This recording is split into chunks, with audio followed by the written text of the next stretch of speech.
الحمدللہ رب العالمین والعاقبۃ للمتقین والصلاة والسلام علی سید الانبیاء والمرسلین وعلی آلہ واصحابہ اجمعین اما بعد۔ معزز و محترم سامعین و ناظرین، آج توفیق خداوندی سے ہم پارہ نمبر 6 کی تفسیر کا خلاصہ پیش کریں گے۔ اللہ تعالی ہم سب کو قرآن حکیم سمجھنے اور اس سے محبت کرنے اور اس پہ عمل کرنے کی توفیق نصیب فرمائے۔ یہ پارہ 14 رکوع اور 5 آیات پر مشتمل ہے۔ اس کے پہلے 4 رکوع سورۃ النساء کے ہیں اور پھر 10 رکوع جو ہیں وہ اور 5 آیتیں یہ سورۃ المائدہ کی ہیں۔ جہاں سے اس پارے کا آغاز ہو رہا ہے، اللہ تبارک و تعالیٰ نے فرمایا کہ لا يحب اللہ الجہر بالسوء من القول الا من ظلم۔ اللہ کو یہ پسند نہیں کہ کسی کے عیب اور برائی کی تشہیر کی جائے، ہاں مظلوم ظالم کے خلاف آواز بلند کر سکتا ہے۔ اور پھر اس کے بعد فرمایا کہ جو لوگ اللہ کے بعض رسولوں کو مانتے ہیں اور بعض کو نہیں مانتے، جیسا کہ یہود و نصارہ کا طریقہ تھا کہ ہم فلاں کو مانیں گے فلاں کو نہیں مانیں گے، تو فرمایا پھر ان کے درمیان کو تیسری راہ نکالنا چاہتے ہیں، اللہ اور اس کے رسولوں کے درمیان جدائی چاہتے ہیں، تو فرمایا اولئک هم الکافرون حقا، یہ پکے کافر ہیں۔ اب بھی جو اللہ اور اس کے رسول کو الگ کرنے کی کوشش کرتے ہیں، ان کے درمیان تفریق ڈالنے کی کوشش کرتے ہیں، یہاں تک ایسے جملے کہہ دیتے ہیں کہ بس اللہ کو مان، رسول کی ضرورت نہیں، اس طرح کی گھٹیا جملے کہنے والے لوگ جو ہیں، قرآن کہتا ہے اولئک هم الکافرون حقا، یہ پکے کافر ہیں۔ اور اجر کے مستحق وہ مومن ہیں جو اللہ اور اس کے رسولوں پر ایمان رکھتے ہیں اور ان کے درمیان کوئی تفریق نہیں کرتے۔ دوسرا رکوع جو 153 نمبر آیت سے لے کر 162 نمبر آیت پر مشتمل ہے، اس رکوع میں یہود کی ان خباثتوں کا تذکرہ کیا گیا کہ یہود مدینہ نے حضور نبی رحمت سرور کونین صلی اللہ تعالیٰ علیہ وآلہ وسلم سے کہا تھا کہ ہم آپ کو مان لیں گے، لیکن تب مانیں گے جب آپ اللہ پاک سے کوئی خط لکھوا کر لائیں، ہمیں اللہ خط بھیجے کہ ہاں ان کو میں نے رسول بنا کر بھیجا ہے، تم ان کو مان لو، تو پھر ہم مان لیں گے۔ تو اللہ نے اس کے جواب میں فرمایا کہ اس قسم کے بیجا مطالبات اور اس طرح کی ان کی جو ناجائز فرمائشیں ہیں، آپ ان سے دل برداشتہ نہ ہوں۔ ان کے آباء و اجداد نے بھی حضرت موسیٰ علیہ السلام سے بڑے مطالبات کیے تھے، اس سے بھی بڑا مطالبہ کیا تھا۔ انہوں نے کہا تھا کہ ہم تو لن نؤمن لک حتی نری اللہ جہرہ، کہ ہم تب تک آپ پر ایمان ہی نہیں لائیں گے جب تک اللہ کو اعلانیہ نہ دیکھ لیں۔ تو ارشاد فرمایا کہ پھر ان پر ایک کڑک مسلط کی گئی، اور موسیٰ علیہ السلام کو تو ہم نے واضح دلائل اور معجزات عطا کیے تھے، یہ سب نشانیاں دیکھنے کے باوجود بھی بچڑے کی پوجا کرنے لگ گئے، اس کی پرستش میں مبتلا ہو گئے۔ پھر ان کو عبادت پر لگانے کے لیے ہم نے ان کے سروں پر کوہ طور کو معلق کیا، ایسے کوہ طور پر لٹکایا، اور پھر یہ سجدہ کرنے لگے، اور پھر ایک آنکھ اوپر کر کے دیکھتے تھے اس صورت میں بھی کہ یہ کیسے لوگ ہیں، اور اس طرح کے یہ اللہ تبارک و تعالیٰ کے احکامات سے روگردانی کرتے ہیں۔ انہیں بیت المقدس میں عاجزی اور انکساری کے ساتھ داخل ہونے کا حکم دیا گیا، مگر یہ اکڑ کے رہے اور سرکشی پہ آ گئے اور اللہ کا حکم نہیں مانا۔ پھر ہفتے کا دن ان کی عبادت کے لیے مختص کیا کہ اس دن شکار نہیں کرنا، یہ ہٹ دھرمی سے باز نہیں آئی، عبادت چھوڑ دی اور شکار میں لگ گئے۔ پھر انہوں نے انبیاء کو ناحق شہید کیا، حضرت بی بی سیدہ مریم پر بہتان لگائے، اور ان کے جرائم کی فہرست تو بڑی طویل ہے۔ اللہ فرماتے ہیں کہ نازیبا حرکات کی بنا پر ان کے دلوں پہ ایسا ٹھپا، ایسی مہر لگا دی گئی ہے کہ اب یہ ایمان لا ہی نہیں سکتے۔ انہوں نے حضرت عیسیٰ علیہ السلام کے قتل کا دعویٰ کر دیا کہ جی ان کو ہم نے پھانسی دے دی ہے، جبکہ یہ عیسیٰ علیہ السلام کو قتل کرنے یا سولی چڑھانے میں کامیاب نہیں ہو سکے۔ وما قتلہ یقینا، قرآن کہتا ہے یقینی طور پر یہ قتل نہیں کر سکے۔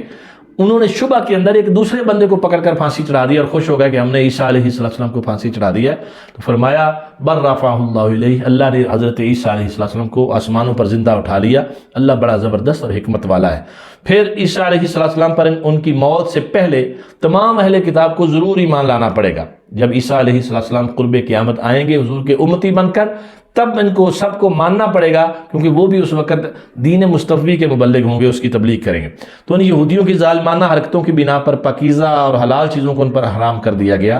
کیونکہ منع کرنے کے باوجود یہ لوگ سود کھانے سے باز نہیں آئے، لوگوں کا مال ناجائز طریقہ سے ہڑپ کرتے تھے، اور فرمایا ان کے لیے دردناک عذاب ہے۔ لیکن ان میں ایسے اعتدال پسند لوگ بھی تھے، علم و فضل والے لوگ بھی تھے، جو علم کے تقاضے پورے کرتے ہوئے اللہ پر، اس کے نازل کردہ کلام پر اور آخرت پر ایمان لاتے ہوئے اسلام قبول کر کے نماز اور زکوٰۃ کی پابندی کرتے ہیں، تو اللہ فرماتا ہے ایسے لوگوں کو ہم عظیم الشان جزا دیں گے۔ تیسرا رکوع 163 نمبر آیت سے لے کر 171 نمبر آیت پر مشتمل ہے۔ اس میں پھر اختصار کے ساتھ حضرات انبیاء کرام علیہ السلام کا ذکر خیر کیا کہ ہم نے نوح علیہ السلام، ابراہیم، اسماعیل، اسحاق، یعقوب، عیسیٰ، ایوب، یونس، ہارون اور سلیمان علیہ السلام کو نبی بنایا اور بھیجا۔ ان سب کو ہم نے بشیر و نذیر بنایا، خوشخبری بھی دیتے تھے اور ڈر بھی سناتے تھے۔ تو ہم نے ان کو بھیجا تھا کہ لوگوں کے پاس جائیں، کوئی بہانہ باقی نہ رہے۔ آپ صلی اللہ تعالیٰ علیہ وسلم کو بھی انہی انبیاء علیہ السلام کی طرح نبی برحق بنایا۔ اگر آپ کی نبوت کی گواہی یہ یہودی دینے کے لیے تیار نہیں تو ان کی ضرورت بھی کوئی نہیں، اللہ کی گواہی کافی ہے، فرشتوں کی گواہی کافی ہے۔ آپ کے جتنے منکر ہیں، یہ گمراہ ہیں، بدبخت ہیں، یہ کبھی نہیں بخشے جائیں گے، نہ کبھی منزل پر پہنچیں گے۔ سب لوگوں کی نجات حضور نبی رحمت سرور کونین صلی اللہ تعالیٰ علیہ وآلہ وسلم کی ذات پر ایمان لانے میں ہے۔ اس کے بعد قرآن کریم کا روئے سخن پھر عیسائیوں کی طرف ہوا، فرمایا دین میں مبالغہ میزی نہ کرو کہ تم نے عیسیٰ علیہ السلام کو خدا کہنا شروع کر دیا، خدا کا بیٹا کہنا شروع کر دیا، حضرت بی بی مریم کو تم نے خدا کی بیوی معاذ اللہ کہنا شروع کر دیا۔ ادب و احترام کے جذبات کو اپنی حد میں رکھو، ادب تعظیم اپنی جگہ پہ ہے لیکن اس کو عبادت کے زمرے میں شامل نہ کرو۔ اس لیے مسلمان رسول رحمت علیہ السلام کی ہر شان کو مانتے ہیں، ہر کمال کو مانتے ہیں، مگر یہ مانتے ہیں کہ یہ شان نے، یہ کمالات اللہ نے حضور کو عطا فرمائے۔ حضور اللہ کے حبیب ہیں، شریک نہیں۔ تو وہ عیسیٰ علیہ السلام کے بارے میں جب ایسے کلمات کہتے تو پھر اللہ نے ان کو سمجھایا کہ عیسیٰ علیہ السلام کو اللہ کہنا یا اللہ کا بیٹا کہنا یہ کوئی دینداری نہیں، بلکہ وہ تو اللہ کے رسول ہیں، اس کے کلمہ اور ایک پاکیزہ روح تھے۔ اللہ وحدہ لا شریک ہے، وہ یہ بیوی بیٹے اور اولاد اور اس طرح کے رشتوں سے پاک ہے۔ پھر اس کے بعد اگلا رکوع جو ہے اس میں 172 نمبر آیت سے 176 نمبر آیت تک حضرت عیسیٰ علیہ السلام اور مقرب فرشتوں نے جو اللہ کا بندہ کہلانے میں کبھی آر محسوس نہیں کی، اس کا تذکرہ فرمایا کہ معبود تو ایک اللہ ہی ہے اور وہ اولاد سے پاک ہے۔ اس کے ہاں قرب کا معیار اعمال ہے، اور جو ایمان اور اعمال صالح کرے گا اسے پورا پورا اجر و ثواب ملے گا، اللہ اپنی طرف سے اضافی جزا بھی عطا فرمائے گا، اور بندگی سے شرم محسوس کرنے والے متکبرین کو دردناک عذاب دیا جائے گا، اور اللہ کی گرفت سے انہیں بچانے والا کوئی نہیں ہوگا۔ اور پھر فرمایا کہ تمہارے پاس سید عالم صلی اللہ تعالیٰ علیہ وآلہ وسلم اور قرآن مجید اللہ کی طرف سے واضح دلیل اور نور مبین بن کر آگے، ان پر ایمان لانے والے، ان کو مضبوطی سے تھامنے والے صراط مستقیم پر ہیں، اور وہی اللہ کی رحمت کے حقدار ہوں گے۔ سورۃ النساء کی آخر میں آیت کلالہ ہے، یعنی ایسا شخص جس کا کوئی بھی والی وارث نہ بچا ہو، ماں باپ فوت ہو گئے ہوں، اولاد نہ ہو، کوئی بہن بھائی نہ ہو، اس کی وراثت کیسے تقسیم ہوگی، اس کا ترکہ کیسے تقسیم ہوگا، اس کا یہاں ذکر فرمایا گیا۔ پھر آغاز ہوتا ہے سورۃ المائدہ کا۔ اس سورت میں 120 آیات ہیں اور 16 رکوع ہیں، اور مائدہ دسترخوان کو کہتے ہیں، اور اس کا ذکر اس صورت میں موجود ہے جو حضرت عیسیٰ علیہ السلام کے ماننے والوں پر اتارا گیا تھا۔ اس وجہ سے اس صورت کا نام ہی سورۃ المائدہ رکھا گیا۔ اس میں حلال و حرام کے مسائل بیان کیے گئے ہیں، اصلاح معاشرہ، چوری ڈاکہ اور قتل یا زخمی کرنے کے حوالے سے قانون سازی کی گئی ہے، اور قیامت کا تذکرہ ہے، اور یہود و نصارہ کی طرف بھی روئے سخن رکھا گیا ہے۔ اس کا پہلا رکوع جو 1 نمبر آیت سے 5 نمبر آیات پر مشتمل ہے، اس میں فرمایا گیا کہ مسلمانوں اللہ کے احکام کی تعمیل کرو، اطاعت کا عہد پورا کرو، مویشیوں کا گوشت حلال ہے سوائے ان کا جن کا ذکر اس صورت میں آگے آئے گا کہ وہ حرام ہے، اس کے علاوہ تم کھا سکتے ہو، اور احرام کی حالت میں جب حج عمرے کے لیے گئے ہو تو شکار کی اجازت نہیں ہے، اور اللہ پاک کو ماننے کے لیے جو نشانیاں ٹھہرا دی گئی ہیں، جو رسوم و آداب طے کر دیے گئے ہیں، ان کی بے حرمتی نہ کرو۔ پھر یہ بھی فرمایا کہ حرمت کے مہینوں میں جنگ بند کر دو، کیونکہ حاجیوں کی آمد و رفت ہوتی ہے، تو اس لیے اس طرح کا کوئی کام نہ کرنا جس سے حاجیوں کو نقصان پہنچے۔ نیک کاموں میں ایک دوسرے کے ساتھ تعاون کرو، برے اور جو گناہ والے کام ہیں، زیادتی والے کام ہیں، ان میں ایک دوسرے کے ساتھ تعاون نہیں کرنا۔ یہ آیت ہمیں جھنجھوڑ رہی ہے کہ ہم اپنا موازنہ کریں، یاری دوستی کے نام پر ہم کس حد تک چلے جاتے ہیں۔ وہ گناہ کر رہا ہے تو ہم دوست سمجھ کے اس کی مدد کر رہے ہیں۔ آپ کی مدد تب کارآمد ہوگی جب اس کو نیکی اور خیر کے کام پر مدد کریں گے، اس کو اچھائی پر لائیں گے، برائی سے ہٹا کر، تو آپ ایک کامیاب دوست کہلائیں گے۔ پھر اس کے بعد فرمایا ان چیزوں سے بچو اور یہ تم پر حرام ہے، مردار خون، بہتا ہوا خون اور سور کا گوشت، اور وہ جانور جس کو ذبح کرتے وقت اللہ کا نام نہ لیا جائے، اور پھر فرمایا وہ جانور جو گلا گھونٹ کر مار دیا گیا، اور وہ جانور جو بلندی سے گرا نیچے، اور یا چوٹ کھا کر گرا، ٹکرا کر مر گیا، یا کسی درندے نے پھاڑ دیا،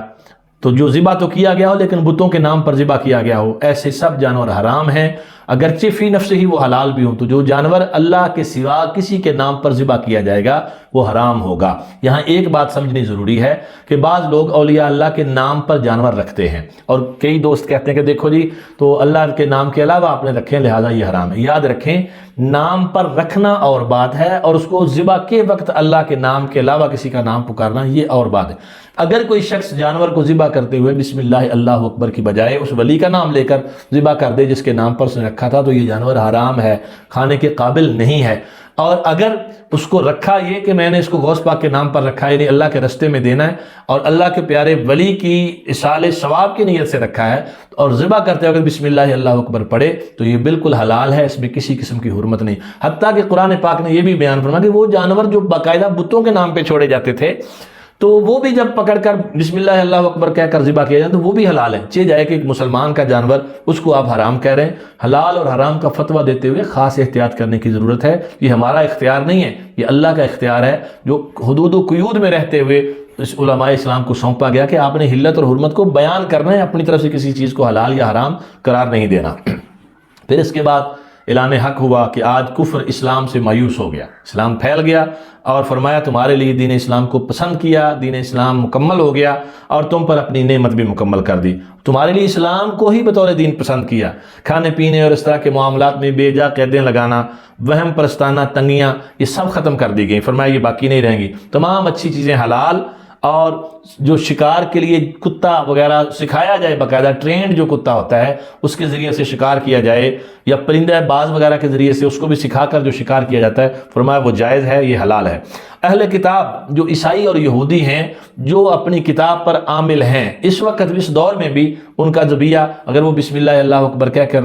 ذبح کرتے ہیں تو مسلمانوں کے لیے ان کا ذبیحہ کھانا جائز ہے، اور ان کی عورتوں کے ساتھ نکاح بھی کیا جا سکتا ہے۔ اس پر بہت ساری تفصیل ہے، اختصار کے ساتھ صرف اتنا عرض ہے کہ عیسائی عورت عیسائی ہو ملحدہ نہ ہو، آج کل جو 90% عیسائیت ہے وہ الحاد کی طرف شفٹ ہو چکی ہے، تو ایسی عورت جو اللہ کے وجود کی انکاری ہو اس کے ساتھ نہیں، ہاں عیسائی ہو عیسائیت میں اپنے دین پر ہو تو اس کے ساتھ نکاح کرنے کی اجازت دی گئی۔ اور پھر اس کے بعد رکوع نمبر 6 میں 6 سے 11 تک جو آیات ہیں اس میں اللہ پاک نے نماز کے لیے احکامات بیان فرمایا نماز کے لیے کھڑے تو پہلے وضو کر لو، پانی میسر نہ ہو تو پاک مٹی پر تیمم کر لو، اور اللہ نہیں چاہتا تمہیں کسی تنگی میں ڈالے۔ وضو اور تیمم سے مقصود یہ ہے کہ تم میں صفائی اور پاکیزگی پیدا ہو اور تم شکر گزار بندے بن جاؤ، تو تم نے اللہ سے جو عہد کیے ہیں اسے یاد رکھو۔ یہ کیسے انداز میں عہد خداوندی یاد دلایا جا رہا ہے، اور پاکیزگی کی طرف کیسا لطیف اشارہ کیا گیا، تو یہ سمجھنا چاہیے ہر مسلمان مومن کو۔ اور ایسے سادہ لوگ جو مسلمان ہیں کہ نماز کے لیے کہتے ہیں میرے کپڑے پاک نہیں ہیں، جی میں نے غسل نہیں کیا، خدا کے بندو نماز تو بعد میں پڑھنی ہے، پاکیزگی کا حکم تو پہلے، تو وہ تو لازمی کرو۔ اور فرمایا تم پر نعمت الہی پوری کر دی گئی، اب تمہارا فرض ہے کہ اللہ کا شکر ادا کرو، غفلت نہ برتو، اور استقامت کے ساتھ اللہ کے احکامات پر عمل کرتے رہو۔ پھر 7ویں رکوع میں 12 سے لے کر 19 تک جو آیات ہیں ان میں فرمایا گیا کہ اہل کتاب جو ہیں ان کو یاد دلایا جا رہا کہ ان کے آباء و اجداد کے ساتھ بھی ہم نے عہد و پیمان کیے تھے، اور 12 قبیلے ان کے جو بنائے تھے ان پر نگران مقرر کیے تھے، مگر انہوں نے عہد شکنی کی، وعدہ خلافی کی، جس کی وجہ سے وہ سنگ دل ہو گئے اور اللہ کے کلام میں رد و بدل کی، اپنی مرضی کے الفاظ ڈال دیے، اپنی مرضی کے احکامات تبدیل کر دیے، تو یہ خیانت میں مرتکب ہو گئے۔ خیانت کے عیسائیوں کو بھی یہودیوں کو بھی دونوں کو پابند بنایا گیا تھا، مگر دونوں ہی عہد شکنی کر گئے اور دونوں ہی اللہ تبارک و تعالیٰ کے احکامات میں اپنی مرضی ڈالنے کے مرتکب ہوئے، جس کی نحوست اور وہ برے کام جو تھے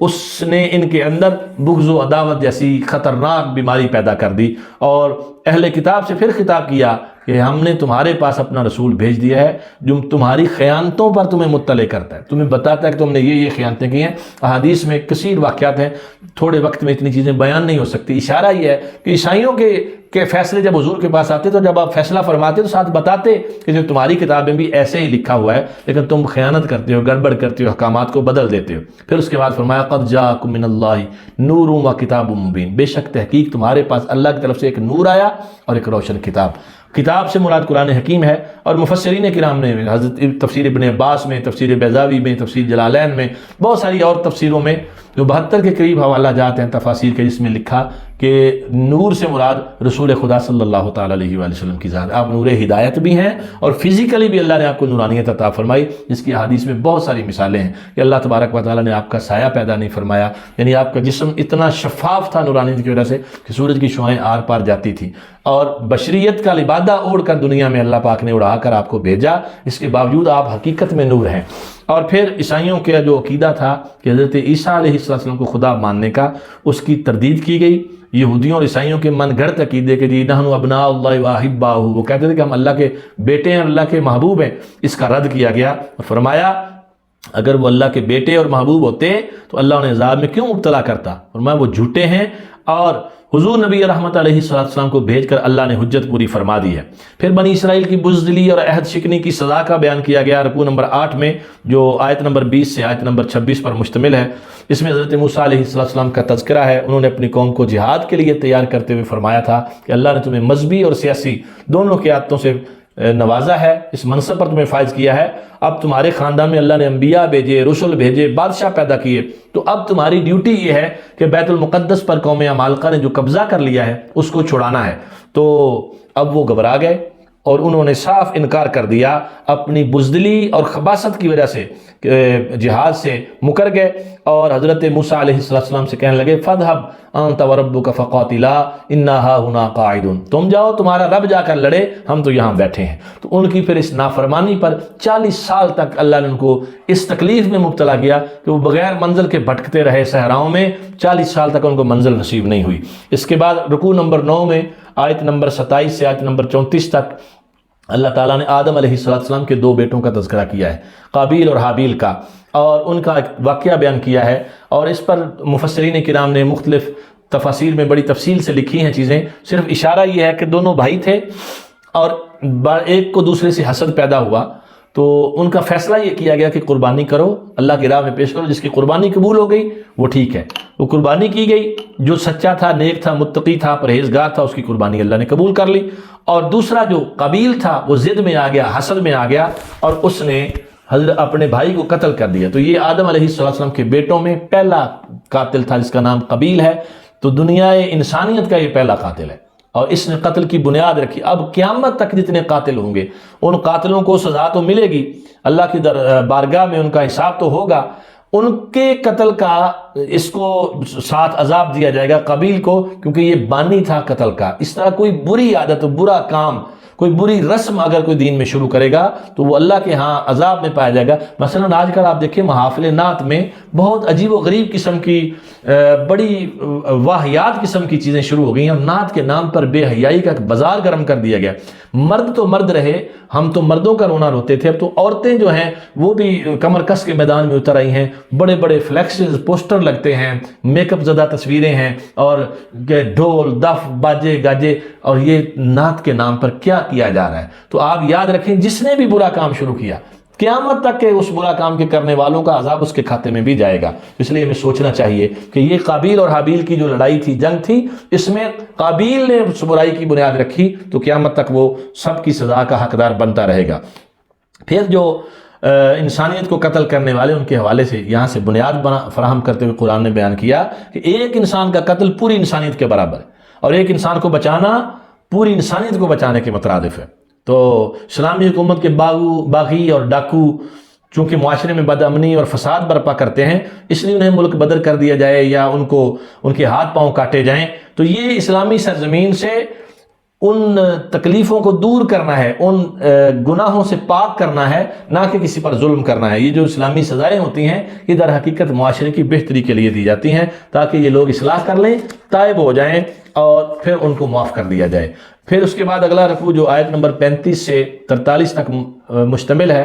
رکوع نمبر 10، اس میں اہل ایمان کو تقوی پر کاربند رہنے، اللہ کا قرب حاصل کرنے اور اعمال صالحہ اور مرشد کامل کو وسیلہ بنانے اور جہاد فی سبیل اللہ میں مصروف ہو کر فلاح و کامیابی حاصل کرنے کی دعوت دی۔ ارشاد فرمائے گا یا ایھا الذین آمنوا اتقوا اللہ وابتغوا الیہ الوسیلہ، اے ایمان والو اللہ سے ڈرتے رہو اور اس کی طرف وسیلہ تلاش کرو۔ اب اس پر طویل ابحاث ہیں، طویل گفتگو، بعض لوگ سرے سے وسیلے کا انکار کرتے ہیں، بعض کہتے ہیں وسیلے سے مراد صرف وہ مقام ہے جس پر حضور فائز ہوں گے۔ ایسی بات نہیں ہے، اس وسیلے سے مراد حضور نبی رحمت علیہ السلام کا بارگاہ خداوندی میں توسل پیش کرنا بھی ہے، جو صحابہ کرام نے پیش کیا، امہات المومنین نے پیش کیا۔ روایات میں موجود ہے کہ رسول کریم صلی اللہ تعالی علیہ وسلم کے صحابہ اللہ کے محبوب اللہ کی بارگاہ میں حضور کا وسیلہ پیش کر کے دعا مانگتے تھے، اور پھر حضور کے وصال شریف کے بعد حضور کے چچا کا وسیلہ پیش کر کے دعا مانگی گئی۔ تو مقصد یہ ہے کہ حضور علیہ السلام ظاہری حیات میں بھی وسیلہ پیش کیا جاتا ہے، وصال شریف کے بعد بھی، اور اللہ کے پاک بندوں کا، پیارے بندوں کا وسیلہ بھی پیش کیا جاتا ہے۔ تو اس لیے چور کے ہاتھ کاٹنے کا فرمایا کہ اس سے چوری کا سد باب ہوگا۔ ایک چور کا ہاتھ کاٹا جائے، اسلامی سزا نافذ کر دی جائے، پورے معاشرے میں سدھار پیدا ہو جائے گا۔ لیکن کرے گا کون؟ ہمارے حکمران تو خود ان جو اربوں خربوں کے چور ہیں وہ کسی چور کو کیا سزا دیں گے؟ سزا صرف غریب کو، جس کا کوئی والی وارث نہیں ہے، جس کے پیچھے جانے والا، اس پر ناجائز پیسے خرچ کر کے بچانے والا کوئی نہیں، سزائیں صرف ان کو دی جاتی ہیں۔ تو یہ سب لوگ بھی دھیان میں رہیں کہ اللہ تبارک و تعالیٰ کے ہاں کیا جواب دیں گے۔ اور پھر اس کے بعد یہودیوں کی حرکات کے بارے میں اللہ پاک نے فرمایا آپ ان کی اس طرح کی باتوں سے پریشان نہ ہوں، دل گرفتہ نہ ہوں، یہ اللہ کے کلام میں تحریف کرتے ہیں، جھوٹ بولتے ہیں، حرام خوری تو ان کی گھٹی میں پڑ گئی، یہ ایسے لاعلاج مریض ہو چکے ہیں کہ اللہ انہیں پاک و صاف کرنا ہی نہیں چاہتا، اللہ کی اب رضا ہی نہیں ان کو پاک و صاف کرنے میں، دنیا میں ذلت اور آخرت میں عذاب عظیم ان کا مقدر بن چکا۔ پھر رکوع نمبر 11 میں فوجداری قوانین بیان کیے، یہ آیت نمبر 44 سے 50 پر مشتمل ہے کہ جان کے بدلے جان، آنکھ کے بدلے آنکھ، کان کے بدلے کان، دانت کے بدلے دان۔ اسلامی شرعی حکومت ہو تو یہ فیصلہ ہو، کسی نے کسی کا دانت توڑا ہے اس کا دانت توڑا جائے، آنکھ نکالی ہے آنکھ نکالی جائے، بازو توڑا تو بازو توڑا جائے۔ تو ہاں دوسری صورت معافی کی ہے کہ جس کا نقصان ہوا ہے اگر وہ معاف کر دے، درگزر کر دے تو وہ الگ بات ہے۔ تو اللہ تبارک و تعالیٰ نے اپنے یہ احکامات اور ان کے قوانین بتائے اور پھر مسلمانوں کو حکم دیا کہ اعمال صالحہ پر سبقت لے جاؤ، ایک دوسرے سے آگے بڑھو۔ اور پھر رکوع نمبر 12 میں جو آیت نمبر 51 سے آیت نمبر 56 پر مشتمل ہے، یہود و نصارہ سے تعلقات ایمان کے منافی ہیں۔ فرمایا کہ یہ ایمان کے قابل نہیں ہیں یہ لوگ، اور اہل ایمان کا حق نہیں بنتا کہ ان کے ساتھ کوئی دوستی اور قلبی تعلق رکھا جائے۔ دنیا کا عارضی نفع نقصان ان کے پیش نظر ہے، یہ سمجھتے ہیں کہ یہود و نصارہ کی مخالفت سے ہماری معیشت خراب ہو جائے گی، ہمیں یہ ہوگا ہمیں وہ ہوگا، جبکہ حقیقت یہ ہے اگر اہل اسلام متحد ہو جائیں اور اسلام کے غلبے کی کوشش کریں تو اللہ بھی غلبہ عطا فرمائے گا، ان کی معیشت بھی ٹھیک ہوگی، سب کچھ ٹھیک ہوگا۔ لیکن جب موت سے ڈریں گے، جہاد سے راہ فرار اختیار کریں گے اور یہود و نصارہ کے ساتھ دوستیاں رکھیں گے، ان کو جا کے اپنے دل کے راز بتائیں گے، تو نتیجہ یہی ہوگا جو سوائے ذلت و رسوائی کے اور کچھ نہیں ہے۔ اور رکوع نمبر 13 میں آیت نمبر 57 سے آیت نمبر 66 تک منافقین کی بے حمیتی پر ان کی ملامت کی گئی ہے کہ یہودیوں کو اپنا دوست بناتے ہیں اور جو اپنی مجلسوں میں اسلام کا مذاق اڑاتے ہیں، تو انہیں نماز کے لیے بلاؤ تو نماز کی بھی ہنسی اڑاتے ہیں، ٹھٹھے میں نماز کو اڑا دیتے ہیں۔ اور یہود کو تو آخرت میں پتہ چلے گا کہ اللہ کے نزدیک سب سے بدتر انجام انہی کا ہے۔ یہ ایسے دھوکے باز ہیں یہ منافقین بھی کہ زبان سے اسلام کا اقرار کرتے ہیں مگر ان کے دلوں میں کفر بھرا ہوا ہے۔ تو اس کے بارے میں پھر یہ بھی بکواس کرتے تھے بعض یہود کہ اللہ کے ہاتھ بندھے ہوئے ہیں، وہ کہتے تھے ید اللہ مغلولہ، اللہ کے ہاتھ بندھے ہوئے اللہ کسی کو دے نہیں سکتا۔ فرمایا غلت ایدیہم، ان کے ہاتھ بندھے ہوئے ہیں، بل یداہ مبسوطتان، اللہ کا دست قدرت جو ہے وہ وسیع ہے، وہ اپنی عطاؤں کے دروازے کھولے ہوئے اور مانگنے والوں کو عطا فرما رہا ہے۔ رکوع نمبر 14 یہ آیت نمبر 67 سے آیت نمبر 77 پر مشتمل ہے۔ اس میں حضور نبی رحمت علیہ السلام کو تبلیغ رسالت کے فریضہ کی جو ادائیگی ہے اس کے بارے میں اپنی صلاحیتیں صرف کرنے کا حکم دیا گیا، اور دشمنان دین سے آپ کو مکمل تحفظ اور ہر طرح کی ان سے حفاظت کی ضمانت دی گئی۔ اور اس کے بعد عیسائیوں کا جو عقیدہ تثلیث ہے کہ وہ حضرت عیسیٰ حضرت مریم کو اللہ تبارک و تعالیٰ کا خاندان اور فیملی بنانے کی کوشش کرتے ہیں، اس کا رد کیا گیا کہ عیسیٰ علیہ السلام خدا کیسے ہو سکتے ہیں؟ وہ تو اپنی والدہ مریم کے ہاں پیدا ہوئے اور وہ کھانے پینے اس طرح کی ضرورتیں رکھتے ہیں، تو اللہ ان ضرورتوں سے پاک ہے، تو ان کو کیسے تم خدا بنا سکتے ہو؟ اور پھر آخر پہ آیت نمبر 78 سے 82 تک بنی اسرائیل پر حضرت عیسیٰ اور حضرت داؤد علیہ السلام کی زبان سے لعنت کی گئی کیونکہ وہ نافرمان اور حد سے بڑھنے والے ہو گئے تھے، اور یہ ایسے بزدل اور بے حس ہو چکے تھے کہ ایک دوسرے کو برائیوں سے منع نہ کرتے تھے۔ آج بھی ان کی دوستی مشرکوں اور خدا کے منکروں کے ساتھ ہے۔ اگر ان کا اللہ پر اور حضور صلی اللہ تعالیٰ علیہ وآلہ وسلم کی سچائی پر ایمان ہوتا تو کبھی کافروں سے دوستی نہ کرتے۔ تم دیکھو گے کہ یہودی اور مشرک مسلمانوں کے سب سے زیادہ جانی دشمن ہیں۔ ابھی یہودیوں نے جو کچھ کیا ہے فلسطین میں، اس کے بعد قرآن کریم کی صداقت پر کیسے یقین نہیں کیا جا سکتا؟ قرآن کے الفاظ پکار پکار کر بتا رہے ہیں، جو قرآن نے 1400 سال پہلے فرمایا تھا، آج وہ سب کے سامنے سچ ہو کر نظر آ رہا ہے۔